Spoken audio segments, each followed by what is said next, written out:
విలక్షణమైన నటనకి పరిపూర్ణమైనటువంటి రూపం కోట శ్రీనివాసరావు గారు. మహానటుడు, ఒక లెజెండరీ క్యారెక్టర్ యాక్టర్.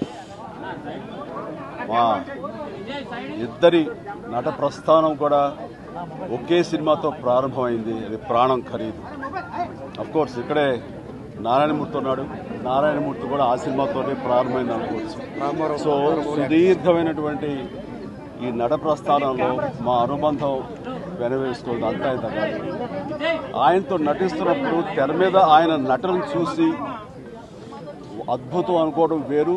వ్యక్తిగతంగా 1-to-1 కూర్చున్నప్పుడు ఆయన చేసే చమత్కారాలు కానీ, చెప్పే జోకులు కానీ అవి ఆద్యంతం చాలా ఉత్సాహపరుస్తుంది. అంతే షూటింగ్ ఉందంటే కనుక ఇవాళ కోట శ్రీనివాసరావు గారు ఉన్నారు, ఇవాళ చాలా హుషారుగా బాగుంటుందని ఉత్సాహంతో వెళ్ళేవాళ్ళం. అలాగా ఆయనతోటి ఒక అనుబంధం పెనవేసుకు వెళ్ళింది. ఇక ఆయన చేయలేని క్యారెక్టరు, చేయని క్యారెక్టరు, మాట్లాడని యాస, మాండలికాలు లేవనే చెప్పాలి. అంతగా పరిపూర్ణమైనటువంటి నటన. నాటక రంగం నుంచి వచ్చి సినిమా రంగంలో తనకంటూ ప్రత్యేకమైన స్థానం ఏర్పరచుకున్నటువంటి గొప్ప నటుడు. ఆయనతోటి నాకు ఎన్నో సినిమాల అనుబంధం ఉంది. ప్రతి సినిమా ఒక్కొక్క అద్భుతమైనటువంటి నాకు ప్రత్యేకం. అండ్ అలాంటి మా కోట శ్రీనివాసరావు గారు ఈ రోజున లేరు అనుకోవటం అనేది నిజంగా చాలా తీరని లోటు.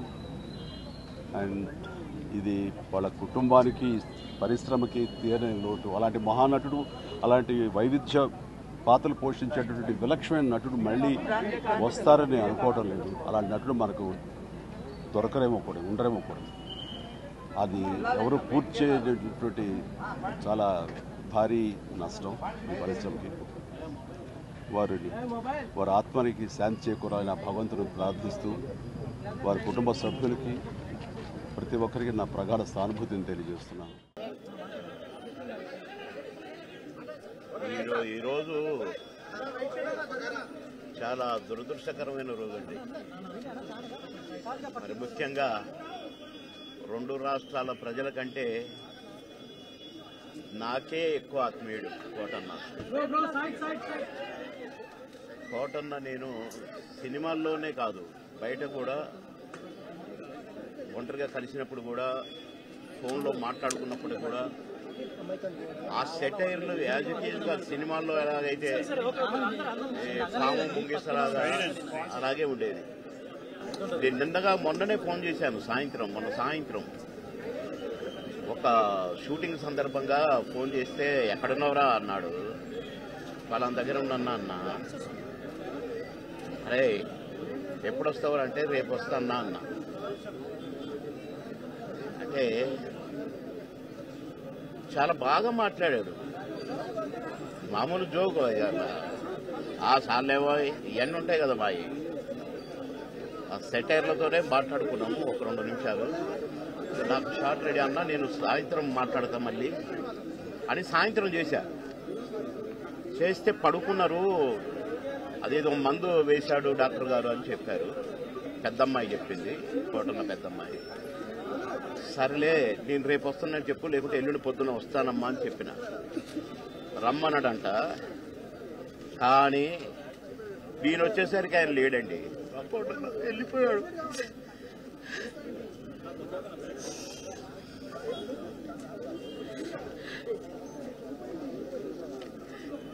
ఇంటికి వస్తే ఎంతో సంతోషంగా రారా బోరు కొడుతుందిరా అనేవాడు. ఇప్పుడే హాయిగా పడుకున్నాడు.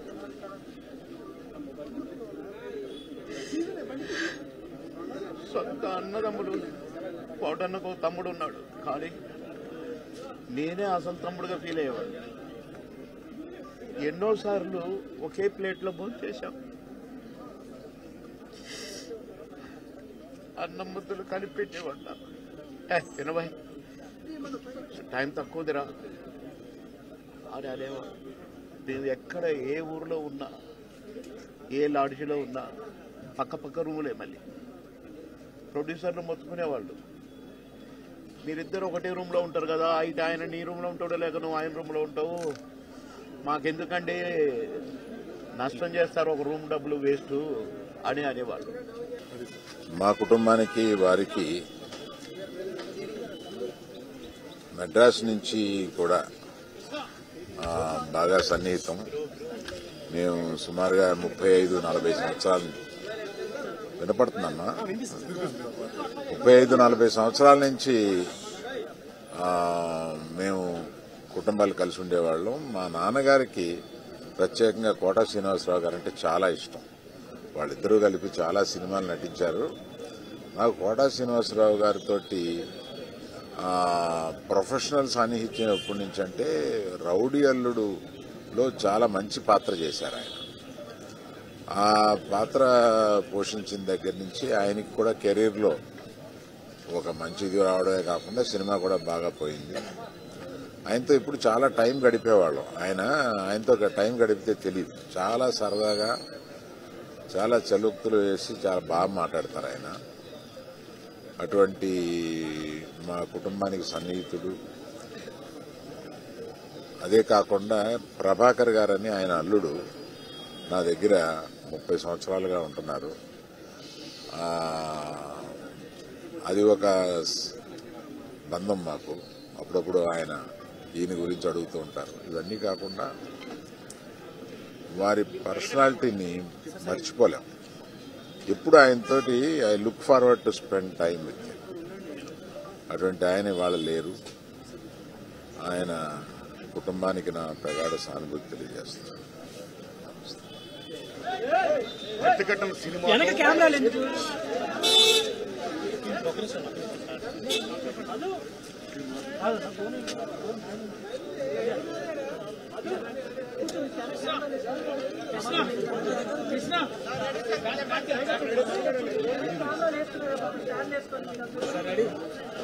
ప్రతిఘటన సినిమాతో అందులో ఆయన యొక్క మహాద్భుత నటనతో యావత్ ప్రపంచ తెలుగు జాతిని కూడా ఒక్కసారిగా ఉలిక్కిపడేది చేసి ఎంత మహానటుడినా అని మెప్పొందిన మహానటుడు కోటా శ్రీనివాసరావు గారు. ఓ కామెడీయా, ఓ విలనియా, ఓ సెంటిమెంటా, ఓటగాదు నవరసాలను కూడా పండించి మెప్పించి ఒప్పించిన మహా క్యారెక్టర్ నటుడు కోటా శ్రీనివాసరావు గారు. ఒక రాజనాల గారు ఎలా చూశాం, ఓ కైకాల సత్యనారాయణ గారు ఎలా చూశాం, ఓ రావు గోపాలరావు గారు ఎలా చూశాం, ఓ కోటా శ్రీనివాసరావు గారు ఎలా చూస్తాం. ఆయన శకం మూసింది. ఆయన గొప్ప స్టేజీ యాక్టరే కాదు, అనేక పాత్రలు పోషిస్తూ అనేక యాసలు మాట్లాడుతూ అనేక భాషలు మాట్లాడుతూ అన్నింటినీ మించి గొప్ప స్నేహపాత్రుడు. అందరి టెక్నీషియన్ని, నటీనటుల్ని, మొత్తం 24 క్రాఫ్ట్ను కూడా సొంతంగా ఒక అన్నదమ్ముల్లో ఫీల్ అవుతూ గొప్ప ఆప్యాయతలు పెంచిన మహానుభావుడు, ఒక మారణీకోణం ఉన్న మహానటుడు కోటా శ్రీనివాసరావు గారు. ఎన్ని ఒకెత్తైతే ఆయన దగ్గర గొప్పతనం ఏంటంటే బిజినెస్ అని చెప్పి, పాన్ ఇండియా పేరు అని చెప్పి చాలా మంది ఇతర భాషా నటులు తీసుకొస్తూ తెలుగు సినిమాల్లో మీరు ప్రవేశపెడుతున్నారు. అలాగా మీరు చేయడం వల్ల ఎంతమంది తెలుగు నటులు గొప్ప వాళ్ళందరూ కూడా వాళ్ళ టాలెంట్ ఉపయోగించుకునే పరిస్థితిలో ఉంది. ఇవాళ ఇది కరెక్ట్ కాదు. తెలుగు నటుల యొక్క, నటీనటుల యొక్క టాలెంట్ మీరు ఉపయోగించుకోవాలి అని ప్రశ్నించినటువంటి స్వరాష్ట్రాభిమాని, రెండు రాష్ట్రాల అభిమాని, తెలుగు భాషాభిమాని కోటా శ్రీనివాసరావు గారు. అన్నింటిని మించి వీటితో పాటు ఆయన రాజకీయంగా కూడా అమోఘంగా రాణించాడు. ఆయన విజయవాడ తూర్పు నియోజకవర్గంలో బీజేపీ ఎమ్మెల్యేగా గెలిచారు. ఆయన అక్కడ ఆయన ముద్ర వేశారు. ఆయన కమిట్మెంట్కి రాజకీయ పరంగాన, సామాజిక పరంగాన, కళారంగంగాన, ఏ రంగంగానే సరే ఆయన కమిట్మెంట్కి హ్యాట్సప్ చెప్తూ ఆయన లేని లోటు తెలుగు సినిమా పరిశ్రమకి పోర్చలేనిది. మహాకవి ఆశ్చర్యగా చెప్పినట్టు పోయినోళ్ళందరూ మంచోళ్ళు, ఉన్నోళ్ళు పోయినోళ్ళు తీపూర్తులుగా, ఆయన తీపూర్తులుగా మనందరం ఉంటూ ఆయన ఆశించిన గొప్ప తెలుగు పరిశ్రమ అభివృద్ధి యొక్క ఆ దశకి, ఆ ఉచ్చ దశకి చేరుకోవాలని పయనించాలని కోరుకుంటూ God bless his soul, God bless us.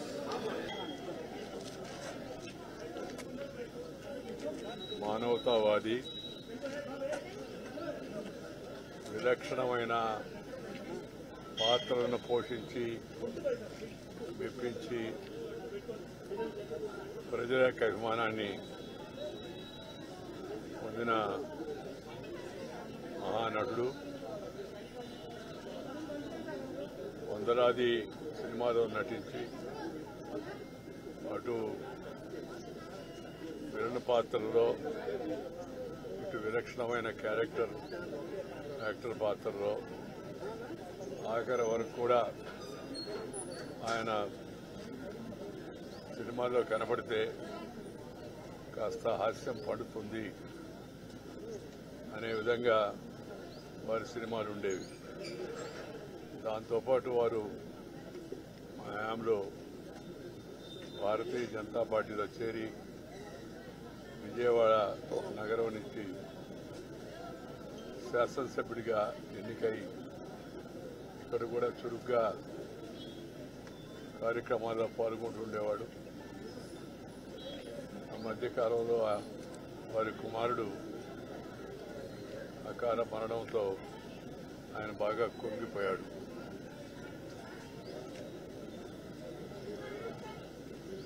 కోలుకోలేని విచారంలో మునిగిపోయి ఉన్నాడు ఆయన. అలాంటి తరుణంలో మరి ఇలాంటి విషాదకర వార్త వారి గురించే రావడం చాలా విచారకరం. కొన్ని ప్రమాణాలు, కొన్ని పద్ధతులు, మంచి సంస్కారం కలిగిన ఒక మంచి నటుడిని తెలుగు చలనచిత్ర పరిశ్రమ కోల్పోవడం చాలా విచారకరం. తెలుగులోనే కాకుండా తమిళ్లో, కన్నడ, మలయాళీ, అలాగే హిందీ భాషలో కూడా నటించేవారు ఆయా ప్రాంత ప్రజలందరినీ కూడా ఎంతో మెప్పించారు. అలాంటి మహానుడు ఇవాళ మన మధ్య లేకపోవడం చాలా విచారకరం. వారి ఆత్మకు భగవంతుడు శాంతి కలిగించాలని నేను కోరుకుంటున్నాను.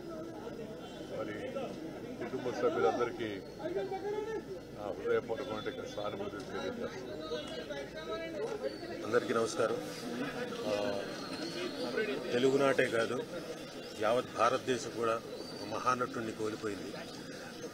మొన్న మధ్యనే ఆయనకి బర్త్డే విషెస్ తెలుపుతున్న పేజ్లో ఒక పోస్ట్ పెట్టాను.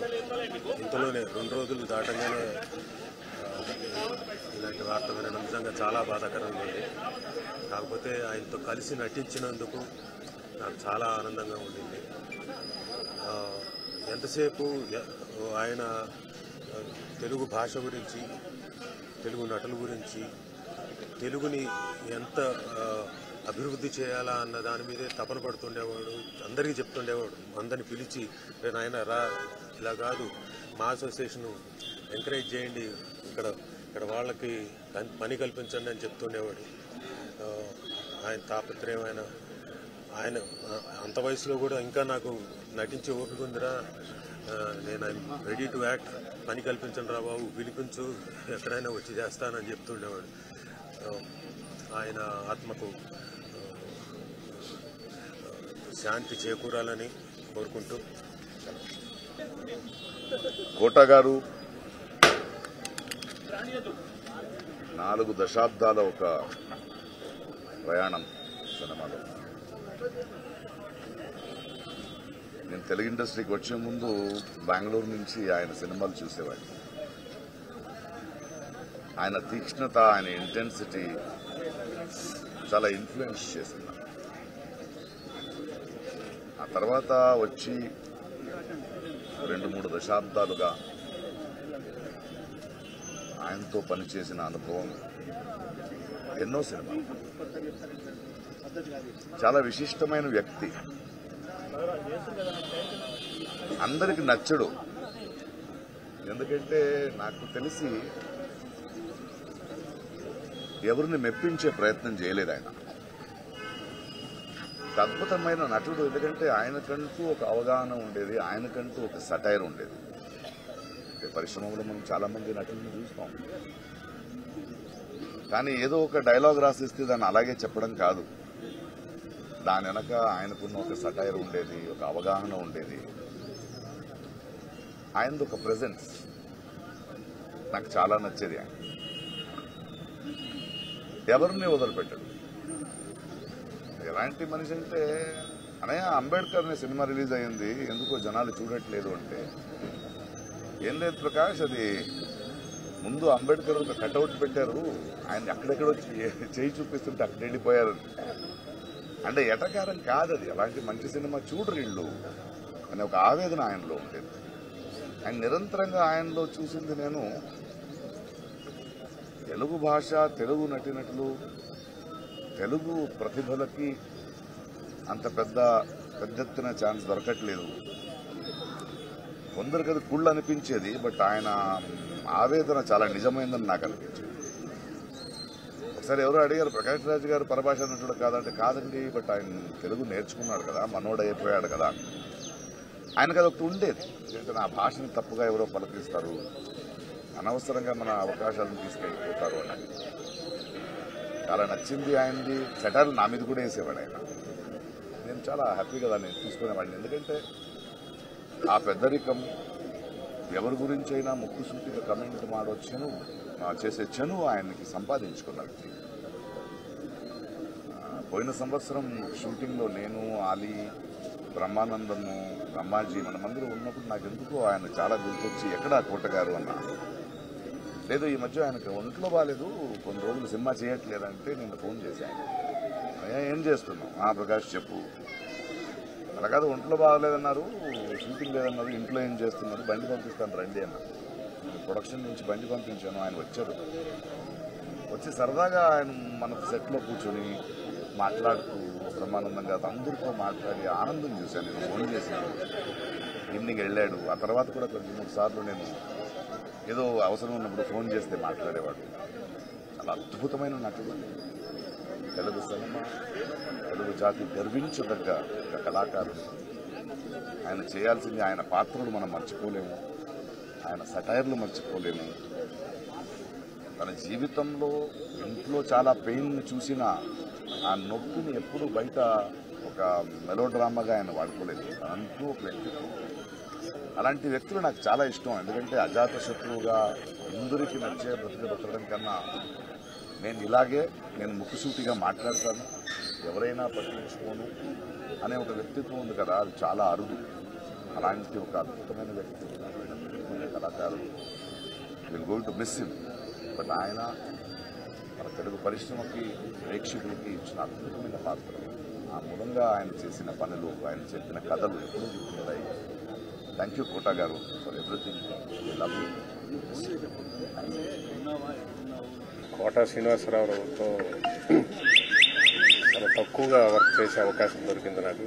బట్ నా అదృష్టం, ఆయనతో కొన్ని సినిమాలు చేశాం. ఆయన అప్పుడప్పుడు పిలిచేవారు, వచ్చి ఆయన కలిసి కూర్చునేవాడిని. కానీ అప్పుడప్పుడు రావు వస్తానంటావు రావు అని ఎప్పుడు ఆయన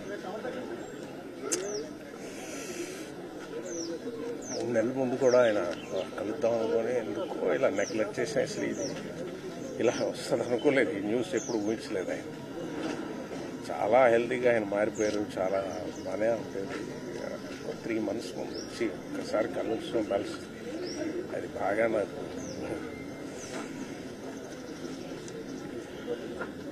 ఆయన అచీవ్ చేయందేం లేదు, చూడందేం లేదు. నాతో అనేవారు, రావు నేను తాగంది విషం ఒకటి, చేయంది మంటర ఒకటి అని. ఆయన అచీవ్ చేయండి అందుకొని శిఖరాలు కానీ నటుడు కానీ ఏమీ లేవు. తెలుగు వాళ్ళందరికీ అవకాశాలు ఉండాలని కోరుకునే ఒక గొప్ప వ్యక్తి. తెలుగుదనంలో ఒక మహానటుడు. తెలుగు ఏం చెప్పాలి, తెలుగుకైనా ఇది డిక్షనరీ మనకి. ఆయన చేయని క్యారెక్టర్స్ లేదు. తెలుగు వాళ్ళకి రావాలని అవకాశం ఎప్పుడు దానికోసం మాట్లాడే వ్యక్తి.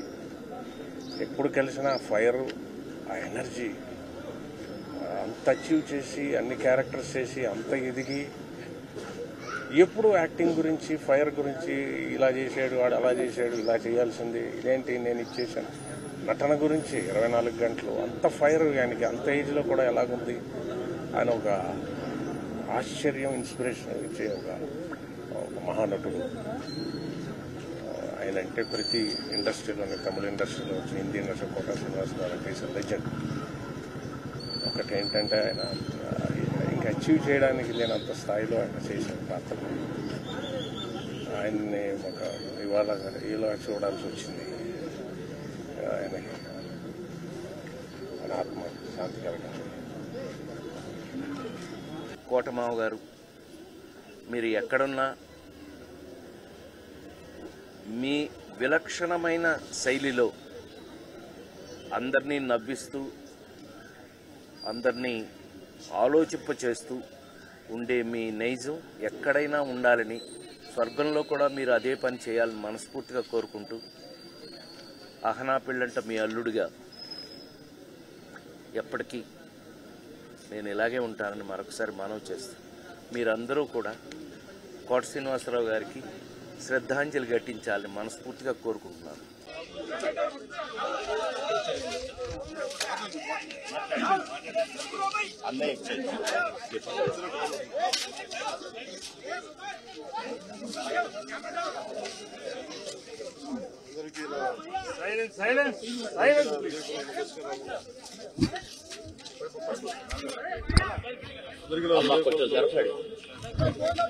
తమ్ముడు ఇది పడిపోతుందమ్మా. చాలా బాధ కలిగించింది. ఇప్పుడు బాబు మోహన్ గారు కానీ కోట గారు కానీ ఇప్పుడు యాదృచ్ఛికంగా వారు కూడా ఉండడం జరిగింది. అందరికీ కూడా ఒక కుటుంబ సభ్యుడు, నాకు ఇష్టమైన వ్యక్తి, ఏదైనా అభిప్రాయం చెప్పాలంటే నిర్మోహమాటంగా చెప్పగలిగే వ్యక్తి.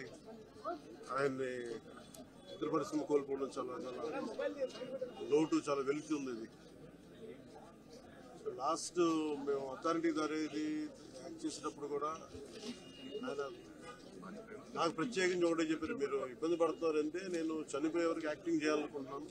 అక్కడమ్మా ఇక్కడ మొట్టమొదటి సినిమా అక్కడమ్మా ఇక్కడ అబ్బాయి నుంచి అథారిటీ దారేది వరకు నాకు ఆయనకు మంచి అనుబంధం ఉంది.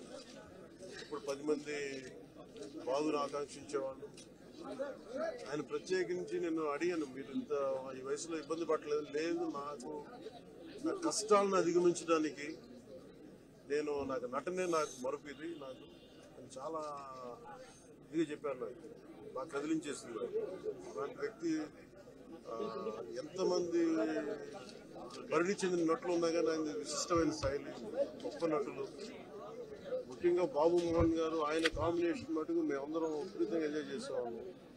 అలాంటి వ్యక్తి ఈ రోజున మేము కోల్పోవడం నిజంగా చాలా బాధ కలిగించింది. మనస్ఫూర్తిగా వారి కుటుంబ సభ్యులకి మనస్ఫూర్తిగా నా సానుభూతిని తెలియజేస్తూ వారి ఆత్మకి శాంతి చేకూరాలని మనస్ఫూర్తిగా ప్రార్థిస్తున్నాను.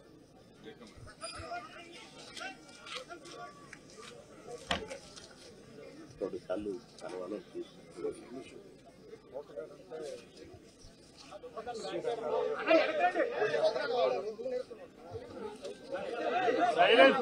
సైలెన్స్ అండి, దయచేసి ప్లీజ్ సైలెంట్ గా ఉండాలి.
ఆ టేబుల్ లాగా కింద టేబుల్ లాగా మా ముఖ్య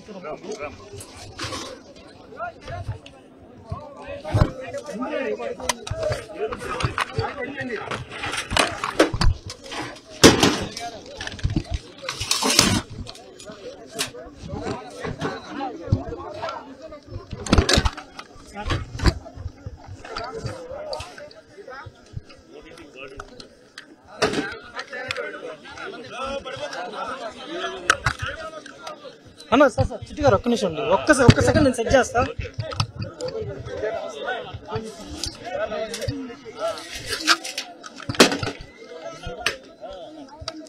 సతీష్ అన్న నేను పెడతాను, ఒక్కసారి నేను పెడతా.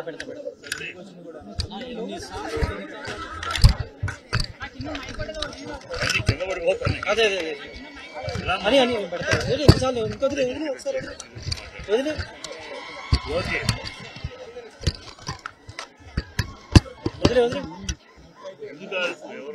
ఓకే కానీ మాట్లాడండి తర్వాత. సైలెన్స్ మాట్లాడు మీరు మాట్లాడండి. ఈరోజు ఇండస్ట్రీకి ఎంతో విశాఖకరమైన బాధ. కోట శ్రీనివాసరావు గారికి లేరు అంటే నమ్మలేకపోతాం.